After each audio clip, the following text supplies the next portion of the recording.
How's it going, everyone? Welcome back to another rendition of Hot Takes with Holmes. This time not on Radio Free Radford. We're actually recording this in my hometown of Royal Retreat, Virginia. Due to the heavy snowfall, class was canceled on Monday on Radford's campus. We were not able to get into the radio booth and record our last session of Hot Takes with Holmes for the semester. But I didn't feel right leaving it off right there, so I decided to come in and kind of do a little bit of more of a podcast feel, record it on my computer. That's why my quality of the mic sounds different. But of course, I want to give a shout out to Radio Free Radford. If you like what you hear on their station at all, or you want to keep up with some of the great content that goes out on the station each and every day, be sure to follow their social media pages. Their Twitter is at Radio Free Raddy. Instagram and Facebook are both Radio Free Radford. Like, follow, comment on those social media pages to be able to keep up with the great content and keep up with some updates as we roll into the next semester. But as always, my name is Blake Holmes. I'm not here with my co-host Isaiah Addair normally. Today I've actually got a special guest here on the show. Allow me to introduce Three Rivers Media and WXBX play-by-play announcer out of Wytheville, Virginia, and fellow avid sports fan, Jacob Underwood. Jacob, I want to go ahead and ask you, how you doing today? I'm doing fantastic, other than it being cold. How are you doing? I'm doing all right. And of course, his audio may sound a little bit different. He is actually on speakerphone right now because, as we said, a lot of snow. We weren't able to really be as mobile as we would have liked to. So got him here, and we're going to be talking about the same action we normally do. Stick around with us. We're going to be talking about the recent action around the NFL, NCAA, and NBA basketball season. Actually, and to start off, we're going to start talking about some college basketball. Some hectic games to start off this season so far. Just to recap the top five right now. Rankings actually just came out today. Number one is the Kansas Jayhawks at 8-0. Number two is the Duke Blue Devils at 9-1. Number three is the Tennessee Volunteers at 7-1. Number four is Gonzaga after knocking from all the way to 1-4 after a loss to Tennessee yesterday at 9-1. And Michigan at 10-0 with UVA at number 6 right behind him at 9-0. Underwood, do you agree with these rankings, or do you think that there's some other teams that we may not know about, or maybe some grievances that you have with the way that these teams are ranked? No, I think that's pretty good, honestly, in my opinion. I think that Tennessee moving into the higher rankings was kind of unexpected. Last year we saw them move, take a big step forward in their basketball program, because it's traditionally known as just a football school. But in the last 2 years recently, they've been a powerhouse in basketball. And the football team's kind of been struggling a little bit. So it's kind of a switch of roles for Tennessee. We know what we're going to get from Duke and Kansas and all those teams. But it is good to see some new faces get into that top 5 region. Speaking of Tennessee, Admiral Schofield dropping 30 on Gonzaga, the number one team in the nation, yesterday after Grant Williams, the here actually for the Volunteers, actually fouling out in the last 2 minutes. Admiral stepping up, playing a big role in the clutch, and Tennessee moving up from the 3, with their only loss being the new number one team in the country, Kansas Jayhawks, earlier this year. So Gonzaga, they knocked off Duke, but they lose to Tennessee. They not go all the way down to 4. I do like these rankings. Michigan has been very impressive out of the Big Ten so far at 10-0. You could make a case for UVA and even Nevada right now. Nevada's playing some very good basketball as well.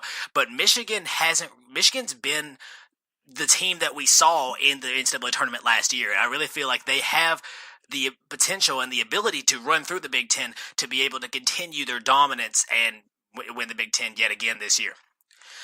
Yeah, Michigan is definitely one of the powerhouses. There are a few teams across the country you always know what you're going to get. Like I mentioned, you always know what you're going to get from Duke and Kansas, normally Kentucky. But Michigan is very consistent. You know, they're going to be at least a 4 seed in the March Madness tournament. But yeah, they're doing what they typically do every single year. And we say that, but we never know. With March Madness, you can always expect the unexpected. I mean, I made a joke tournament last year, had Loyola Chicago in the Final Four. I actually had them winning it all in that tournament. And, that's just something I did to mess around with, and, it actually happened. So that's just an example of how crazy March Madness can get. So that's all we got for college basketball. That's not a ton to talk about. We're only about 10 games into the season. But we're moving on to one of our favorite pastimes to talk about, and that is NFL football. This past week, we saw some exciting action in the NFL with some upsets going on around the league. The Raiders beating the Steelers 24-21. The Dolphins winning on the Miami Miracle against the New England Patriots. And then we also saw the Chicago Bears knock off the Los Angeles Rams on Sunday night. Big game there from their defense. That defense is scary. And is there a defense in the league that could stack up with Chicago's right now? I was thinking about this last night. I know we talked a little bit about it between us. The Bears' defense is really so well-rounded at every position. There's not a single position where they lack talent. Khalil Mack is enough pass rush for a whole team. So to have him, along with the great linebackers that they have, Eddie Jackson, the safety, who is the turnover machine, seems like he gets a pick six, a fumble recovery for a touchdown at least once every game. They really have all facets covered. They can stop the run. I think you said Todd Gurley had like 30 rushing yards, which is ridiculous considering he's one of the non-quarterback leading MVP candidates at the moment. But yeah, especially their pass rush. And Jared Goff threw 4 picks. Jared Goff has had one of the best offensive lines so far this season. Hasn't been under any pressure. Chicago pressures it, forces him to throw 4 picks. And that kind of shows the ability of the NFC that everyone can be beat. We saw the Cowboys knock off the Saints, and the Saints looked unbeatable for many weeks since week 1. So sometimes in a league that's offense heavy, having a great defense can get you a win or two when you need it. And defense wins championships is the motto. I want to read you a couple of stats here. Again, from the Chicago and Los Angeles games. Jared Goff, 20 of 44 for he threw 44 passes, only had 180 passing yards, 0 touchdowns, and 4 picks for a 19.1 quarterback rating. Mitchell Trubisky, not much better. 16 of 30, 110 yards, a touchdown, and 3 picks. However, again, defense wins championships. We also look at, as you mentioned, Todd Gurley, 11 carries for 28 yards. His longest rush of the game was a 12-yard rush. When you have a guy that is undisputed at this point, really being the best running back in the league, and you hold him to 28 yards, there's nothing that's just fantastic defense. There's not much an offense can do whenever a running game as lethal as LA has it cannot get going. And Todd Gurley getting shut down, we saw that. Actually, the Rams only put up 6 points. I know it was on the road. I know Chicago got them at home. Chicago coming off a loss to New York. They were hungry for a win. But still, this is just really, even though the scoreboard may not show it, it was just a dismantling by the Bears defense. Yeah, and it's crazy to think they really did just lose to the Giants. I know Chase Daniel was the quarterback. But like you said, Trubisky didn't play much better anyways, so it wasn't like a big quarterback play increase was what the Bears needed. They played the Giants, who, as we all know, haven't really lived up to expectation this season. They have a lot of playmakers that have been able to put it together. And then they played possibly the best team in the NFC, and hold them to 6 points with the offensive mastermind, Sean McVay, at the head coaching helm. I think it's insane to think that we have Patrick Mahomes breaking records, throwing for all these touchdowns. We have running backs setting records left and right, and then we still have at least 2. I like to look at Cowboys defense in elite categories. So at least 2 elite defenses left in the NFL that can still shut down these offenses on some given night. And of course, as you mentioned, Sean McVay, not only just an offensive mastermind, a mastermind, a lock trap memory, was able to literally just off of memory scout out the entire Bears defense at a press conference. It's something that you really don't even think of from a head coach, but it was absolute insanity. Moving into our conference standings, just the review in the AFC to start it off. The Kansas City Chiefs clinched yesterday with a big win over the Baltimore Ravens at home. They clinched with an 11-2 record. They have right now, they are sitting at number 1 of the AFC.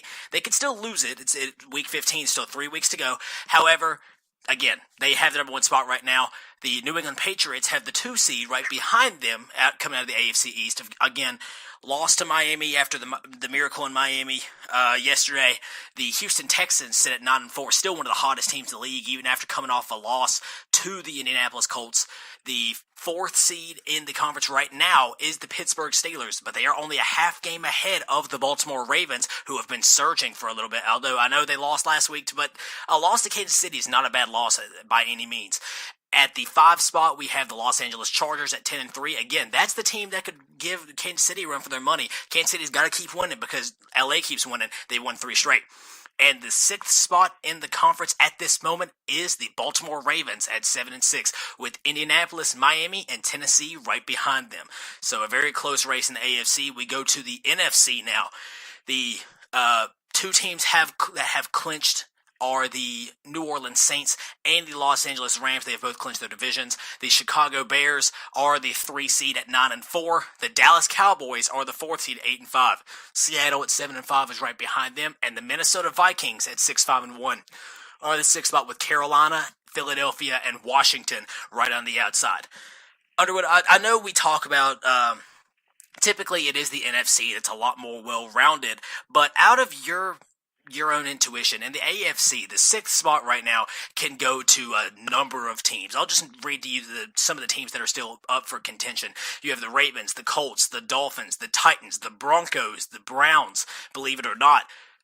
Who do you think gets that sixth spot, and what is it able to get a sixth spot in such a tight playoff race that we have right now? Yeah, I think it really goes either way. I think if the Ravens continue to do what they're doing, like you said, I know they lost to the Chiefs, but they were competitive. They do have Lamar Jackson starting now. I think they're going to stick with that. They're saying Joe Flacco's injured, but I think that they're a better team with Lamar Jackson. I know they lose lots of passing games, maybe not a lot, but they lose the experience in the passing game. The Broncos have shown their ability to beat teams that are clearly better. They beat the Steelers and the Chargers back-to-back weeks.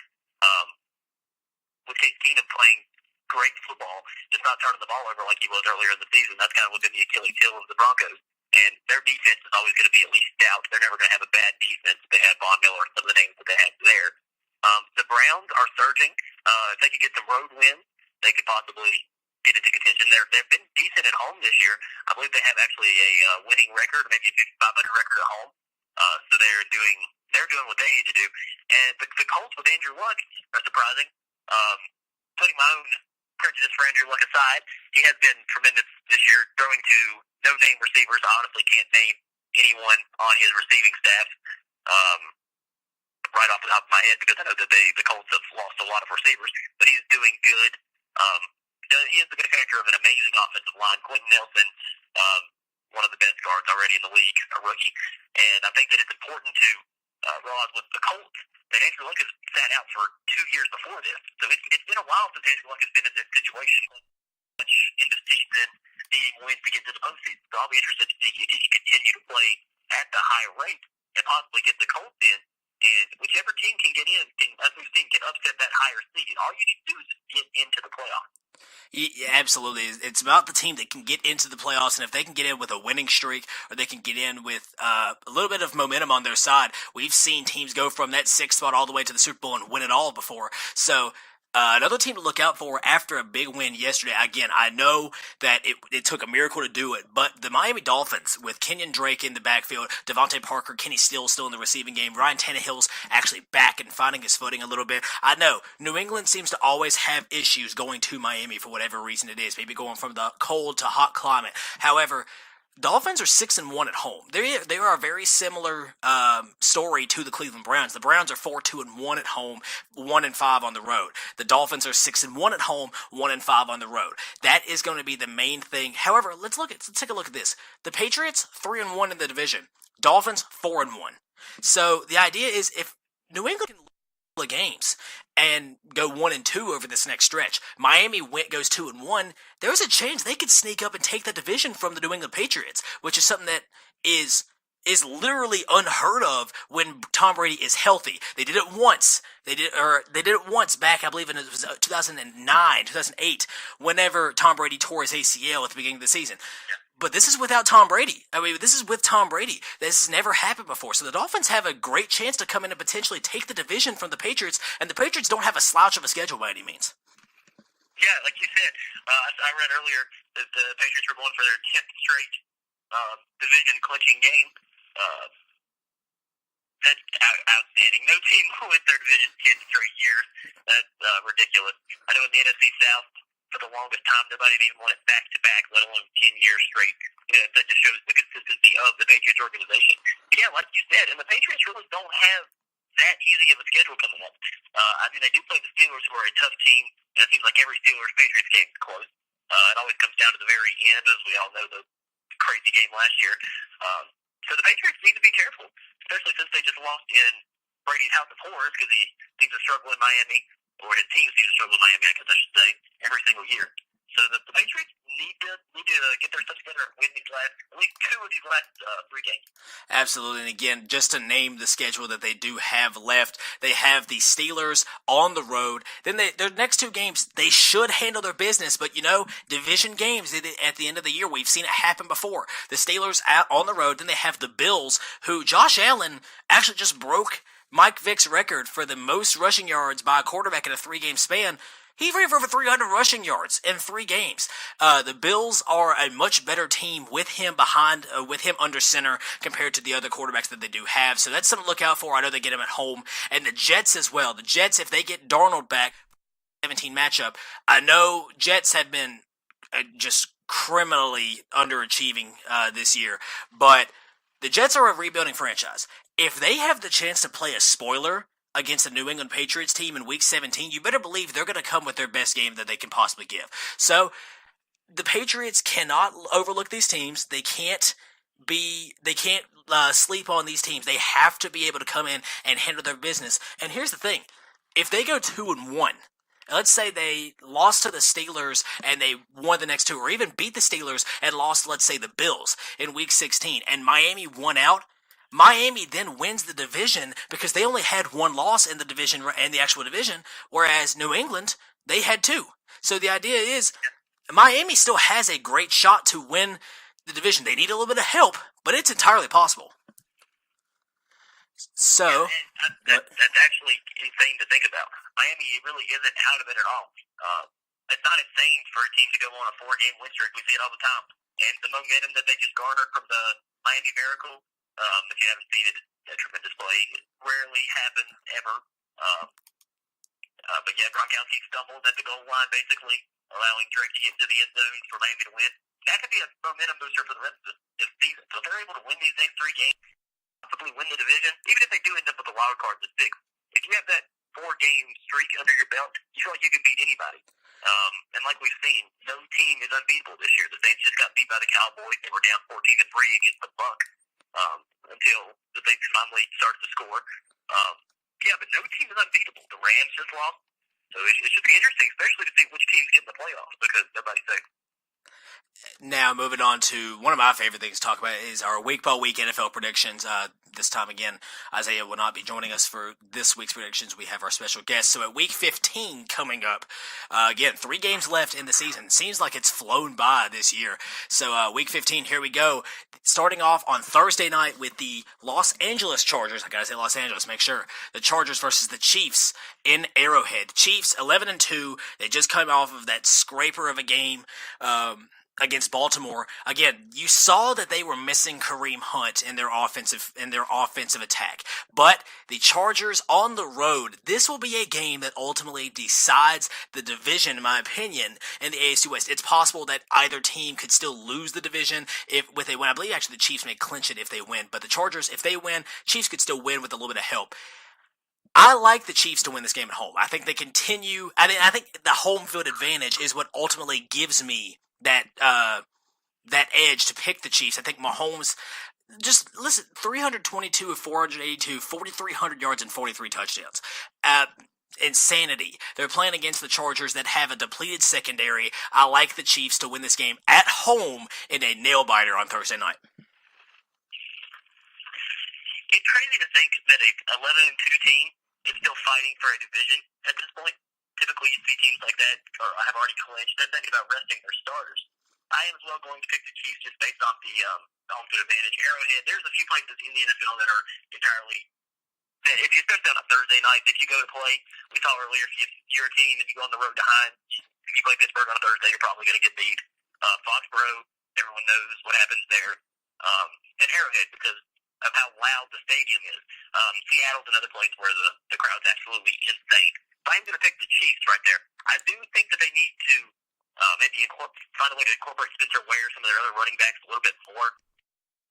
If they do end up playing, I know this is an NFC team, but just for example, if they do end up playing the Chicago Bears or a team like that in the playoffs, and they somehow shut down the passing game with Mahomes, because people remember, Mahomes is a second-year player. He didn't play much his first year. I believe he started 1 game.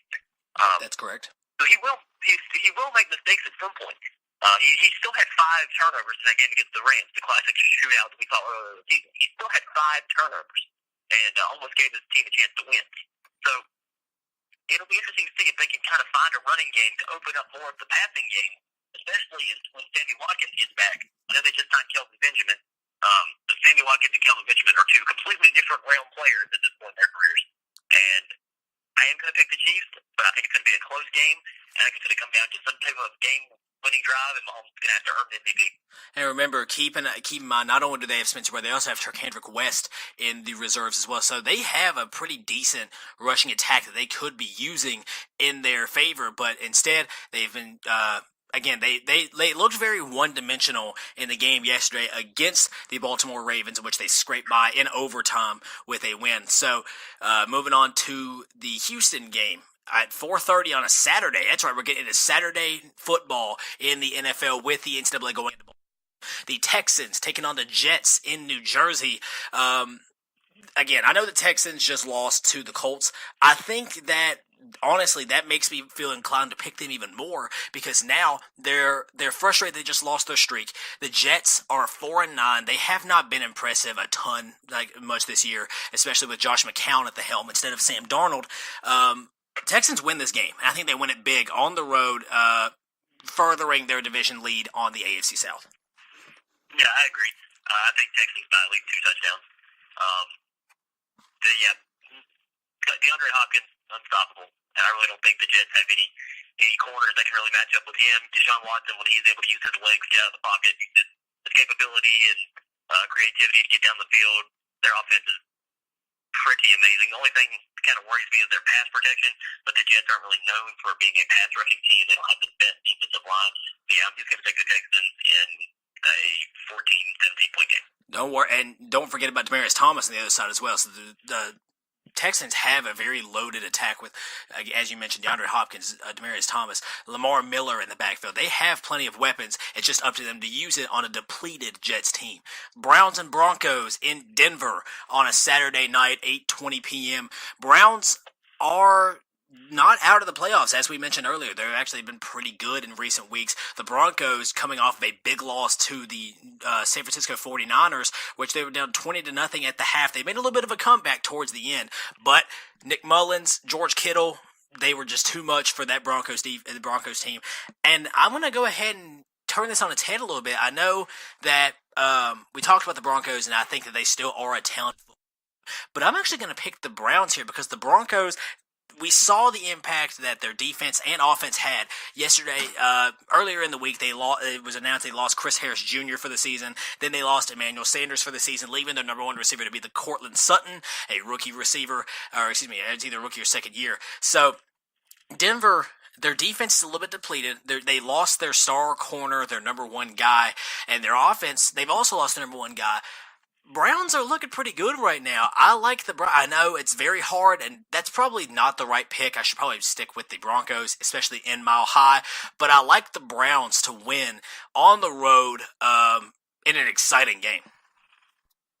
I'm going to pick the Broncos just until the Browns prove that they can win on the road. If this game was played in Cleveland, I would pick the Browns because I believe that they are a good team at this point.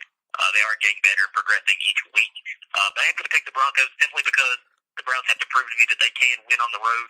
And beating a Broncos team that we've seen take off some of the top teams in the AFC this year would be a good step towards that. So I'm going to pick the Broncos by 3. Sunday, and now we move into Sunday afternoon. The number one game, the first game that we will pick on that day is a game that, I mean, honestly, who really cares about it at this point, if I'm just being completely open? The Arizona Cardinals taking on the Atlanta Falcons in Atlanta. I'm going to pick the Falcons. Going on the road, Arizona's got to go all the way across the country. Rosen has been impressive, and then other times not nearly. They lost last week to the Detroit Lions. The Falcons at 4-9 have been a very underachieving team after a team that a lot of people picked in the Super Bowl this year. They're 4-9 right now. But I like them to get a win here against the struggling Arizona Cardinals. And again, not many people are going to be paying a ton of attention to this game, but I'd like Atlanta to win this game. Yeah, I think Atlanta's going to win this as well. I believe it's two teams tanking at this point. Atlanta's just been decimated by injuries this year, haven't been able to get their footing. Julio struggled to score a touchdown for so long during the season, so long last season. But I think at this point in the season, the Atlanta Falcons are still a good team. I know their record doesn't show that, but they're not one of the lower bottom-level teams in the league. They are good. Their offense is still explosive. They still have Julio, Sanu, Ridley, all the different playmakers that they do have, and Matt Ryan at the quarterback position, who isn't a bad quarterback. So I think the Falcons are going to win this game simply because they have more talent at this point in the season. Detroit and Buffalo in Buffalo. Detroit coming off of that win against Arizona, as I mentioned last week. And Buffalo, again, Josh Allen has shown promise. He's a lot like Rosen, as I mentioned. He's looked impressive at times, and he's looked very far from impressive at others. Bills get the Lions at home. They're actually favored by 2.5 in this game. In my maybe surprise pick of the week, I have the Bills to cover that. I think the Bills win. Oh, it's really not. If they win, they typically would win more than 2.5. But I like the Bills to win at home. Lions team who this has not been the same Matthew Stafford that we've seen in the past. It seems it's weird because typically, now that I know they had Kerryon Johnson, who just got hurt earlier in the season, their first 100-yard rusher in what seemed like forever. He got hurt. They were not able to get him, so they went back to their typical running back arsenal. However, Stafford, he's shown in the past that he's been capable of winning games without a running game, but he just hasn't done that this year. His defense isn't great either. Darius Slay, Golden Tate, just to name a few, or Golden Tate, excuse me, Glover Quinn. Golden Tate is in Philadelphia now. But the Detroit and Buffalo game, I like the Bills to win this game at home against a struggling Detroit team, even though they got a win last week against Arizona. Yeah, I'm going to pick the Lions in this one just because Josh Allen is getting better rushing football. He still worries me as a passer. Just right now, I have more confidence in Matt Stafford at the quarterback position. But when I say that, the Bills definitely could win this game. This is a toss-up, 50-50. Just for the sake of picking the game, though, I'm going to go the opposite. I'll pick Detroit. On the road, Chicago. This is huge. Chicago, 9-4 right now. They're on top of the NFC North. The Packers at 5-7-1. They are on the road. They will face the Bears in Chicago, and if they want any shot at the playoffs, they've got to win against this tough and stout Bears defense that just shut down the LA Rams. And I'm going to make this pick based on one stat. One, the Bears are a phenomenal defense. We can't say that enough. But the Packers, they have Aaron Rodgers. So you have difference makers on both sides. Aaron Rodgers has proven he can go into Chicago. He can win in Chicago. He's done it several times in his career. Here is my main thing. One, he's never seen a Chicago defense quite like this. He's never seen. I know he's played against Urlacher. He played against that team, but not like what we've seen this year. And the other thing too, Packers haven't won a game on the road this year. They're 0-6 on the road. Bears are 6-1 at home. Give me the Bears to clinch the division. Yep, I definitely agree. Seeing what the Bears defense did to the Rams offense, which is arguably the best in the league, and then seeing how the Packers have struggled. I think Devontae Adams is like the leading touchdown receiver at the moment. I think he has 22 or 23, somewhere right around that number, so a crazy high number for him. But however, Aaron Rodgers and Devontae Adams cannot carry their whole team to a victory. They need some type of help on the defensive side, some type of running game to get started. So yeah, I'm going to take the Bears. I think that the defense shuts down yet another top quarterback. And I definitely believe that it could be a very close game. I think that it could be closer than what a lot of people may give it credit for with this defense, but I do like the Bears to win at home. The Oakland Raiders and the Cincinnati Bengals. The Bengals with Jeff Driscoll at quarterback right now, 5-8. They were actually leading the AFC North for a little bit, but Oakland getting the big win at home against the Pittsburgh. Seem to always struggle in Oakland for whatever reason. Again, Cincinnati gets them at home. I like Cincinnati to win this game in a very close game. I think the Raiders got a little bit of momentum, but they're not trying to win right now. They're 3-10. They got one more year. I believe it's one more year in Oakland after this season. So they're just trying to get a rebuilding phase going on to kind of transition into Las Vegas. I like the Bengals to win at home and keep their slim chances at the playoffs alive. Yeah, I agree. The Bengals just kept it close with the Chargers, as we mentioned, and the Chargers are one of the top teams in the AFC. The Raiders just won their Super Bowl. That beating the Steelers was the best thing that they wanted this season, honestly. At 2-10, they beat the Steelers. They win their Super Bowl. They're happy, and they still want to compete for draft position. So, yeah, give me the Bengals.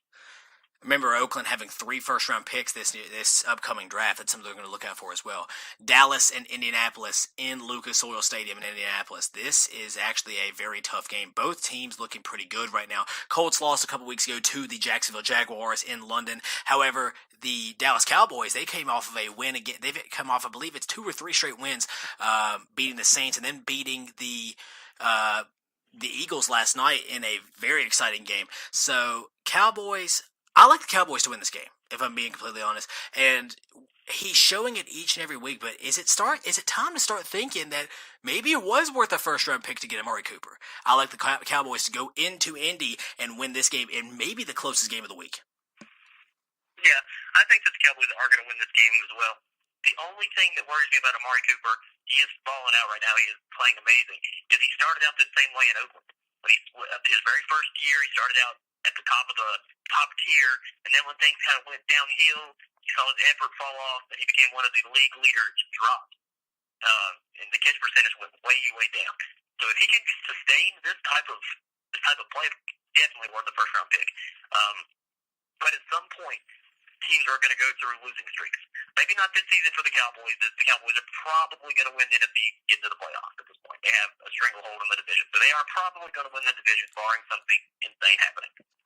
But next year, possibly. I know they have to re-sign in this offseason to probably a multi-year deal for a lot of money. But next season, if they go 3 games and they don't win, they turn out 1-4 or something. He give that same type of effort that he's giving now in the midst of their winning streak. If yes, then definitely worth the first round pick. If you see the fall off like in Oakland, then you know maybe it's more of a work ethic type thing, and that's when you can start to question it. Dolphins, Vikings, Minneapolis. Dolphins again coming off the big win. Minnesota right outside of the playoffs at 6-5-1. They're actually I don't like the line of this game, if I'm being honest. They're favored by 8. The Vikings are. I think, and I'd love to pick the Dolphins this game. I really would, but I think that the Vikings get the win. I don't think they cover the spread though. I think it's a touchdown or a field goal win. I think the the Vikings get a win at home. Kirk Cousins, Adam Thielen, Stephon Diggs, Kyle Rudolph. Just a great offensive attack for a Dolphins defense that's not really that fantastic. I like Minnesota to get a win at home, but I don't think they win by more than 8. What is the Dolphins' record again? What did you say? They are 7-6, 1-5 on the road. So I'm going to pick the Dolphins on this, based solely on the statistic that I saw the other day that Kirk Cousins, out of all the quarterbacks in the league, has the worst winning percentage against teams with a winning record, basically in NFL history. It's horrible. He is like, this is not exact. He was like 2-24 against teams with a winning record in his career, which is absolutely horrible. And people think of Kirk Cousins as a top quarterback, and then you see that stat, you're kind of worried. Kirk Cousins handles the bad team. He does win games that he should. However, the ones that are close against winning record teams are struggle. They can struggle in situations like that. And struggle having Adam Thielen and Stephon Diggs, possibly the best wide receiver tandem in the league. I mean, talking about AB and Juju, there's another one that's top tier, and Darius Thomas and Duke at the moment. However, it is hard to pick the Dolphins just because of being in Minneapolis, and Minnesota really does need to fight for the playoffs. But I do think the Dolphins win just based solely on I don't trust Kirk Cousins against a team with a winning record. And again, Dolphins, they need this game. Both teams really need this game to try to get into the playoffs, so we're going to see a lot of effort in a very close game. Titans, Giants in New Jersey. Giants have actually won. They've actually looked like an actual football team the past few weeks. They've actually been very fun to watch. Saquon Barkley, over the first Giants rookie in their history to have over 1,000 yards on the ground. They get the Titans, who again, they are right on the outside of the playoffs at 7-6. The Giants, I don't believe they are mathematically eliminated, but I'm not entirely sure. They need a lot of help to get in. The Titans at 7-6. I like the Giants at. Actually, I think I want to flip it on its head. The Titans are always a team that we begin to wonder: are they good or are they not? I'm going with the latter in this case. I like the Giants to win this at home. With their surgence in their past couple of weeks, I like the Titans to go in and struggle against this Giants team. Eli Manning, as we saw yesterday, blew out the Washington Redskins. They take that momentum into this game against the Tennessee Titans, and they get a win in New Jersey. Yeah, I agree. I'm going to take the Giants based solely on what you just said. I don't know if the Titans are good or not. Some games they come in, they play tremendous. You think, oh, they're good, and then they go and do horribly. And you think, well, this is a terrible team. You really have no idea what you're going to get from the Titans week to week. There's no consistency. You're either going to get a shutout, they're either going to play tremendous, they're going to win by 3 scores, or they're going to get blown out, and it's not even going to be close. Now, I'm going to take the Giants just based solely off the momentum, beating the Redskins, division rival, by a lot yesterday. Was a big confidence booster for them. And even if they don't make the playoffs, they're in the position where they do have a lot of talent. They need to maybe evaluate the quarterback position, as Eli Manning has struggled recently. I know he's one of the top leaders in passing yards, but if watching him play some of the earlier games, he has struggled. The pass rush is getting to him. They need to revamp that O-line. Maybe look at the quarterback position. But having OBJ, Evan Ingram, now Saquon Barkley, Landon Collins on the defensive end, they have the playmakers to be a good football team. So they get the win here, they get to the rest of the season, and then they take that momentum into the offseason, revamp those things we talked about, and then try to compete next year. And that is definitely something that's been a problem with the Giants for a long time now, is their offensive line. For whatever reason, even when they were going on Super Bowl runs, it seemed like their offensive line was not quite, I should say, a top-tier offensive line group in the league. And we saw this year, I actually, on an earlier show at the beginning of the semester, I talked with Isaiah. I said, what should we expect from Saquon Barkley running behind a struggling offensive line? We've seen excellence. He's, again, 1,100 yards to this point in the season and shows no signs of stopping, and I think the Giants win this game. Redskins and the Jaguars in Jacksonville. Oh, Jacksonville. They came off an AFC Championship run, looked like they actually competed with New England to the very, very end, and they are now 4-9. Their defense, which was their staple, has been exposed at times this year. However, they've still shown strong at certain points. And Andrew Luck came in a game against them a couple weeks ago, riding a high momentum streak, and they shut him down, actually shut out the Colts. Now, Washington is a struggling football team right now. But how much can you really do when you lose your guy in Alex Smith? I know he's a game manager. He's a very conservative quarterback. He doesn't take too many deep shots, but still, that's a leadership role that you lose, and Colt McCoy stepped in. He gets hurt again, so now it's Mark Sanchez leading the team. We all know what happens when you let Mark Sanchez lead a team. Jacksonville wins at home. Jacksonville's actually favored by 7. I like them to cover that. Yeah, I think Jacksonville's going to win. The offensive line for the Washington Redskins, I believe, has lost 4 of their 5 starters from the beginning of the season, all out with injuries. I don't know if you saw it, but actually this morning, Jay Gruden said that Mark Sanchez was going to be the backup, and they were going to start Josh Johnson. And if you guys are avid NFL fans, that's a blast from the past a little bit, as he's been in and out of the league. So a quarterback team led by Josh Johnson, I don't think that can beat the likes of Jalen Ramsey and them. I know that they have struggled a lot this year, but earlier in the season, the Jaguars beat the Patriots, so they have the talent to do that. The Patriots 9-4. They have the talent to win these games. They just haven't been able to put it together. Blake Bortles, the recent report that he's done with the Jaguars after the season. So it'd be interesting to see if they move forward with Cody Kessler, if they are confident in him. I'm not. Or if they look to maybe trade it for a quarterback, go get to the quarterback, maybe Will Greer, Herbert, some of the different teams like that. But for this particular game, I am going to take the Jaguars by, I'll say it, just a touchdown, considering the fact that Josh Johnson scares me. I don't know what he's capable of anymore. And the offensive line is going to struggle trying to block Clive Campbell, Yannick Ngakoue, and the premier pass rushers of the Jaguars. And yeah, you talk about you talk about Blake Bortles, I should say. Bortles, again, in the playoff run last year, we thought that he actually might have been, he turned a new leaf. He thought that, this is Blake Bortles now? Is this what we're going to be seeing for over 300 yards against the Steelers last year? And threw for a masterful game against the Patriots in the AFC Championship game. You're thinking, okay, I'm ready for this Jaguars team, and then you get to the regular season and you've seen the same Blake Bortles we've seen throughout his entire career. He's shown flashes at times, but for the most part, he's just been lackluster in that Jaguars offense. I know they lost Leonard Fournette for a long time this year as well, so that's going to be a big blow to them. They'll get him back next year. Going off your point, I do think that they will look to the draft. There's just a lot of quarterback talent in this draft this year. I think they will definitely be one of the teams. They may even look to trade up in the draft to try to pick one of those great quarterbacks. But Jacksonville, tanking team, but I think they get a win against Washington this week. And I think Washington, with Josh Johnson leading the team, is pretty well done. Tampa and Baltimore Baltimore favored by 8. I think they win this game against the Buccaneers. The Buccaneers have been a weird team. They seem to play up to their competition, but struggle against teams that they should be. I should say that they're 5-8 right now, and it seems like each and every week that you never know who's going to start for the Bucs. It seems like I think they lose to the Ravens this week, and the Ravens continue to push for the top of the AFC North, including a game that we will discuss later on. Yeah, I believe the Ravens are going to win as well. Buccaneers number 1 ranked offense, number 32 ranked defense. So that's for the offense is great. A lot of that's from Fitzpatrick earlier this year, putting up outstanding, insane numbers in the passing game. That's kind of withstood throughout the course of the season. But Jameis is doing well too. When he doesn't turn the ball over, he's a serviceable quarterback. So yeah, I'm going to pick the Ravens to win this one, just because Tampa is not in the position to make the playoffs right now. They're not mathematically eliminated, but they're not going to get in.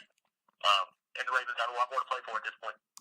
Seattle and the 49ers in Santa Clara in California. Now, again, San Fran came off of that win last week against the Denver Broncos. Again, Nick Mullins was phenomenal. George Kittle had 210 receiving yards in the first half of that game. The Seahawks, however, are the number 5 spot in the NFC, and they're pushing to clinch the playoffs. This is a team that I really did not expect to be anything this year, if I'm being completely honest. Their running game is almost non-existent with the different names that have been put into the running back position. Their defense is depleted with the injury to Earl Thomas earlier this year, and the Legion of Boom is no more. So the Seahawks have really defied expectations, and I think they are. It's very impressive sitting here 7-5. I think they get a win and continue to push for the playoffs against a Niners team that really won't put up much of a fight against the Seahawks. Yeah, I think the Seahawks are going to win as well. And I really don't know how the Seahawks win games, considering the fact that they really are a shell of their former selves. Legion of Boom, like you said, is no more. No more Richard Sherman. They do have Bobby Wagner, who is one of the top 3 middle linebackers in the league. You could argue first, second, or third. I put him right at the second level of middle linebackers. But I think it comes down to Russell Wilson. Their offensive line isn't that amazing. Doug Baldwin is a really good receiver. Like you said, you can just pick a running back, put him in the backfield, and that seems to be the Seahawks strategy. They've had Chris Carson, CJ Prosite throughout the season, different people like that, but they haven't had a premier running back, a household name since Marshawn Lynch left a few years back. So yeah, I really don't understand how the Seahawks have won this game. I came into the season thinking that they were going to be a bottom level team, maybe 6-10, right around there, but they proved me wrong. And I believe they are going to actually end up with that 5 spot in the NFC and make the playoffs. And here's the game that I was mentioning earlier, the New England Patriots going on the road to Heinz Field against the Pittsburgh Steelers. Pittsburgh is struggling. They are one of the streakiest teams in the league. They started off struggling earlier in the season. Then they won 6 or 7 straight, I believe. Or it was 7 straight games they won. And then they've lost 3 straight. So it's a streaky team. Do get New England at home, though. It's something to look out for. Steelers coming off that loss to Oakland, whereas New England losing to Miami. This could be a big game, not only for the division sakes in both cases, but also for that number 2 spot later on. Here's my main thing. As much as I'd love to be biased and pick my Steelers, the Patriots have shown that they know what it takes to beat Pittsburgh several times in recent history. New England, really the only time Pittsburgh has beaten New England is when Tom Brady was hurt back in 2009, and actually it was the season that they did win their 6th Lombardi. However, the Patriots with Tom Brady have shown time and time again that they are capable of standing up to Mike Tomlin's team and beating them even on the road. We saw it last year. I know, controversial play with Jesse James. However, Pittsburgh shouldn't have even been in that position. The Steelers lost at home. I think they lose again at home this year to the Patriots, and Baltimore may take the top of the AFC North right now. I'm going to ride the fence a little bit. Probably isn't the smartest decision. If Big Ben is actually healthy, then I think the Steelers are going to win the game. If he says he's healthy and he's not healthy, and it's visibly that he is not healthy out on the field, then I think the Patriots are going to win just because of that. The bigger quarterbacks in the league, Big Ben, Cam Newton, the taller, stronger quarterbacks that have to take more hits, though they don't get as many flags called because they are bigger. It's the Shaq effect of football. You're big so you can handle the hits, even though the legal hits that Russell Wilson could take and get a flag called for. However, if Big Ben is healthy, I think the Steelers do win the game because the Steelers need a win very badly. Like you said, the Ravens are right on their heels. The Patriots, they know they're going to make the postseason. Obviously, they do every single year, and they're probably going to win the division unless the things we talked about with Miami happen. So at this point, I think the Steelers have a little bit more to play for.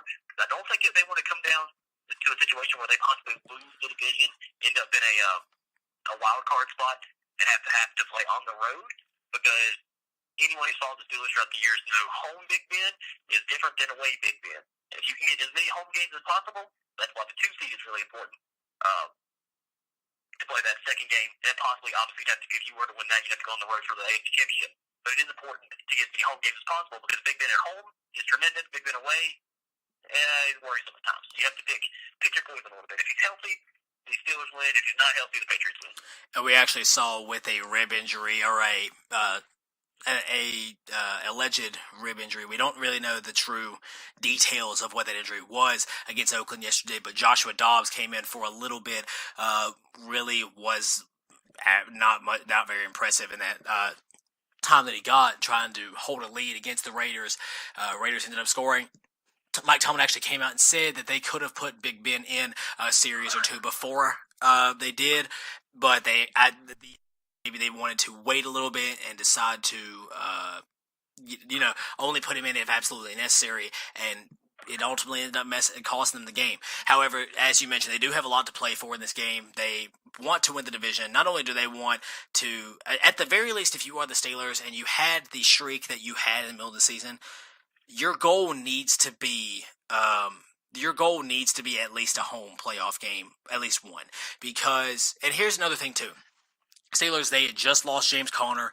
They had Jalen Samuels and Stephen Ridley in the running game yesterday against the Raiders. They get James Conner back. That'll be something to look out for at home. Definitely a lot of fireworks will be happening in that game. Philadelphia, LA. In LA, the Rams are 11-2. The Eagles are 6-7. I think this is going to be the game that officially shuts the door on the Eagles' playoff chances. Rams get a win here at home, and the Eagles go back after their Super Bowl win and begin to maybe plan for next season. Yeah, I think so as well.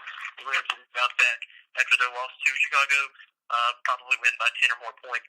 And, they're in full postseason mode from there. They're obviously still trying to fight the Saints for that one spot, which I think the Saints take back over now since they won the head-to-head. So I think the Saints are now the 1 seed overall. So, yeah, that would be that. They can't lose again, and they have to hope that the Saints lose one more because no one wants to go to Superdome to play. No one wants to play Drew Brees anywhere near that dome in New Orleans. So they are vying hard for that one spot. And speaking of New Orleans, on Monday night, the last game we'll talk about is the New Orleans Saints versus the Carolina Panthers. This is a game that New Orleans is favored by 6.5, and Carolina, they have struggled here the last little bit. But this is a game that I don't care what the records are. I don't care what talent you have in the field.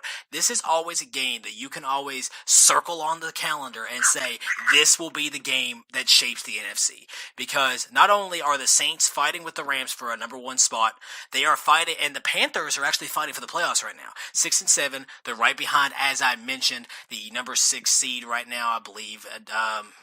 Cannot remember who that is off the top of my head. But basically, they have a lot to fight for right now. And I know I was speaking with you earlier in the week. Cam Newton is usually fantastic on Monday night. It's actually the Vikings that I was mentioning earlier. So the Panthers have a lot to play for in this game. And I'm going to take, again, I'm going to go like you were with the Patriots and the Saints. If we get the Cam Newton that we saw in the middle of the season, MVP form, then I think that the Panthers have a very good shot with that home field on a Monday night to get a win in Charlotte. If we get the Cam Newton that we've seen the past few weeks, though, and the defense that we've seen the past few weeks, Saints should win this game pretty handily. This will be the game. This will be a huge game that, again, I think ultimately decides the NFC. So, if you're not familiar, I am a giant Panthers fan. Basically, what it means for the Panthers right now is they have to win out to make the playoffs. That's basically what it's going to come down to. Every other scenario is irrational. It will not happen. So they do have to win out, and the Vikings have to lose basically tonight. And the Vikings have to lose tonight, and the Panthers still control their own destiny. I believe that the Saints will win the game. Because based off the fact that watching this team the last 5 weeks, they started out 6-2, now 6-7. The morale of the team is way down. However, my only hope for this game is the Saints swept the Panthers last year, 3 games. Week 3 they beat them. Week 11 they beat them, and then in the wild card game of the playoffs, in which Devin Funchess slipped right through his hands, and they ended up losing that in the playoffs. In a very, very, very close game. I do think that Cam Newton's going to come and play all out because I do think people don't always think that there's the same type of pride that there is in college, but I think after you get swept, especially as a veteran player, Cam Newton is in his 8th year, you get swept by a team 3 times. When they come to your home turf, especially on a Monday night where Cam Newton originally earned the nickname Superman with his tremendous Monday night performances for starts against the Redskins way back when, I do think the Panthers have a shot to win this game. If more players come to play other than McCaffrey and Luke Kuechly, then they have an opportunity. If it's the same thing, McCaffrey tries his hardest, and we turn the ball over, then the Saints are going to run away with it because the Saints are too powerful. When he has to play the Saints, you have to expect to score 30-plus points to have a chance to win. I know they put up 10 against the Cowboys, but the Cowboys' defense and the Panthers' defense are 2 different realms at this point. The Panthers' defensive line gets 0 pressure. They have the oldest defensive line in the history of the world. Julius Peppers, 87 years old. That's a fact. Go out there as a starting left defensive end. But like you said, it's a rivalry game. It's a Monday night in Charlotte. Give me the Saints by 3. But the Panthers could win the game. And if they do win the game, watch out for the Panthers to get that 6th seed. Absolutely. As you mentioned, if they find a way to win and Minnesota loses tonight or even loses next week, as I mentioned, they do have a tough game against the Dolphins, who are surging at home. If they lose tonight or next week and the Panthers win out, they control their own destiny. They will get that 6th spot, so look out for them. Moving on to, and that's going to do it for our NFL predictions. We're going to go to NBA basketball. I know another favorite pastime of you and I that we talk about quite often. This week, we're going to get into the standings review in the Eastern Conference at number 1. Of course, as we mentioned, they've just been fantastic this year. The Toronto Raptors at 21-7. At 2 is the Milwaukee Bucks at 17-8. Number 3 is the Philadelphia 76ers at 18-9. Number 4 is the Indiana Pacers at 16-10. Number 5 is the Boston Celtics, 15-10. They've won 5 straight. Number 6 is the Detroit Pistons at 13-11. A little bit of a surprising team into the playoffs. Number 7 is the Charlotte Hornets at 13-13. And the Orlando Magic round out the rest of the playoffs at 12-14. In the Eastern Conference. And then also in the Western Conference, the Golden State Warriors have overtaken the top of the conference once again at 18-9. The Oklahoma City Thunder at 16-8 are at the number 2 spot. Number 3 is the Denver Nuggets at 17-9. Number 4 is the LA Clippers at 16-9. Number 5 is the Los Angeles Lakers at 16-10. LeBron James finding his footing. Number 6 is the Memphis Grizzlies at 15-10. The number 7 is the Portland Trailblazers at 15-11. And rounding it out at the number 8 spot is the is the Dallas Mavericks, 13-11. Luka Doncic got them in the playoffs. So far in this season, we're right at the first quarter of the NBA season. I want you to take the entire league. Who is your surprise team, and who is your team to look out for? So those 2 teams that are not named the Golden State Warriors. We'll say in the Western Conference right now. I know that you are a Nuggets fan. You asked me before the season started how many games that I thought they could win, and I told you 50. Um, I did not believe that they would be a top 3 seed in the West, though. Very surprising to me that they're able to maintain. And it's not one player doing everything. They have such a well-rounded. I know they lost Gary Harris for a couple weeks, but they have such a well-rounded team where they don't need Jokic to score 20 points. There was a game a while back where he said Jokic needed to shoot until late in the fourth quarter. I think they lost that game. However, they are confident in their other players. Jamal Murray, tremendous shooter, one of the top three-point shooters in the league, especially off of the dribble. Paul Millsap, a better defender. They are a really to the West. And then we're talking about my surprise team. I agree. I definitely thought that the Nuggets could be good. I didn't see 17-9 and third in the Western Conference right now. It's going to be up to them to maintain.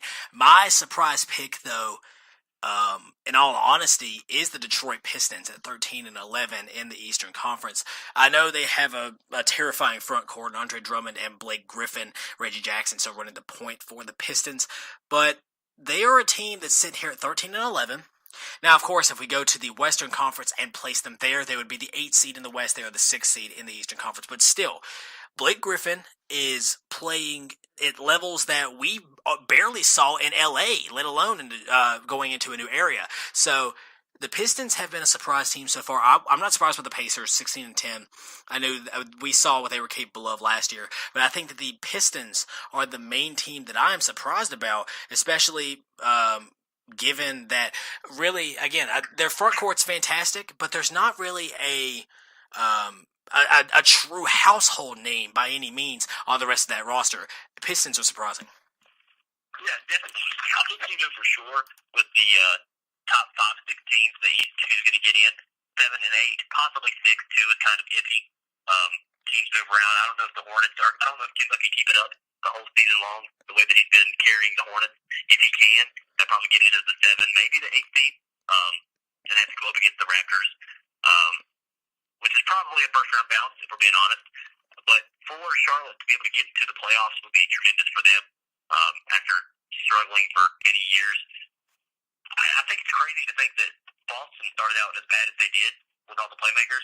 I think it took a little while for Gordon Hayward to kind of accept his role. He didn't come out and say that he was frustrated or anything at that point, but they did move him to the bench. He took away a lot of shots from Jaylen Brown when he was on the court.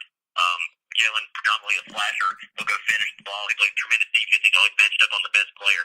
And I think that after Kyrie called a players-only meeting about 2-3 weeks ago, whenever it was, that's when they started their 5-game win streak. So the Boston Celtics, a very hot team right now with that. And then you know what you get with the Raptors. I wasn't really sure how the Kawhi trade was going to pan out. I didn't know if Kawhi really wanted to play basketball there. I just wasn't sure about it, but they're tremendous. The 76ers, great. So it's like the NFL is with the NFC. NFC stacked. NFC is the Western Conference, and then AFC is kind of the Eastern Conference. You know the top 5-6 teams that you're going to get. So it is kind of cool to see that in both sports, that it kind of matches. And the other thing, and one more surprise that I want to talk about, it's actually the flip side of a team that really has all the talent. They should be a team that stacks up with the Warriors, but they're not right now, is the Houston Rockets. They're 11-14. They've lost 3 straight. They're 3-7 their last 10.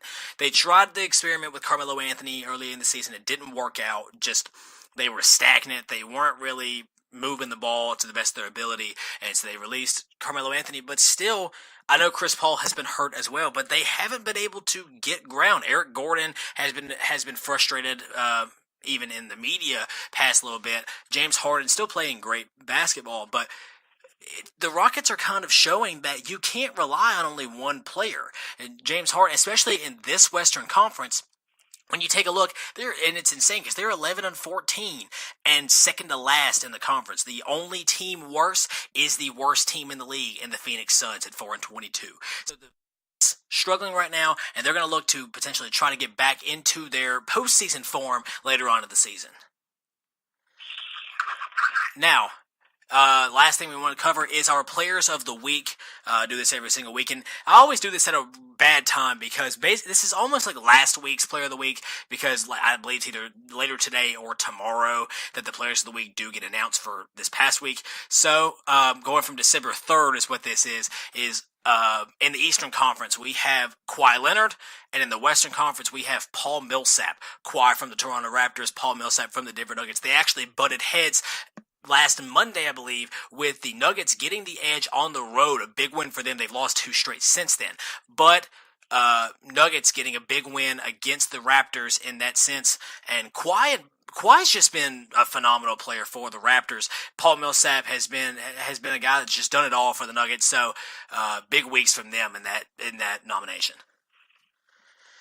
Well, that is going to do it here on Hot Takes with Holmes, not from Radio Free Radford, on our YouTube channel. If you like what you heard, then be sure to like our Facebook page, where we'll update all that goes on here on Hot Takes with Holmes. We're also on YouTube, as you're listening to it right here, where all of our broadcasts are uploaded to. So if you wanted to maybe hear a part, maybe you want to go back and catch another part of this broadcast, or you want to go back and listen to some of our previous broadcasts, they're all there for you available. They're right there on our YouTube channel. And I'll also post on Facebook when they have been uploaded to our YouTube channel, so that way you can be able to, again, keep up with some great content that comes out, not only from our show, but from others on Radio Free Radford. Again, if you like what you hear from myself or any other hosts on the station, like their social media pages, Facebook, Radio Free Radford, Instagram, Radio Free Radford, and Twitter is at Radio Free Raddy.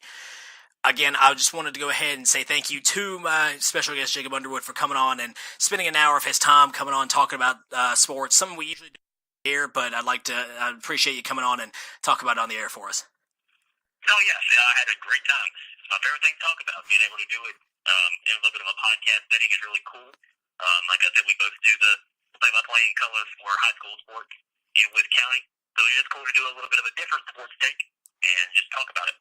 And, of course, again, we look forward to potentially having you on later on in the show, later on this year. But for my co-host, again, he wasn't here today, but for my co-host, Isaiah Addair, I'm Blake Holmes, and we'll see you next semester on Radio Free Radford.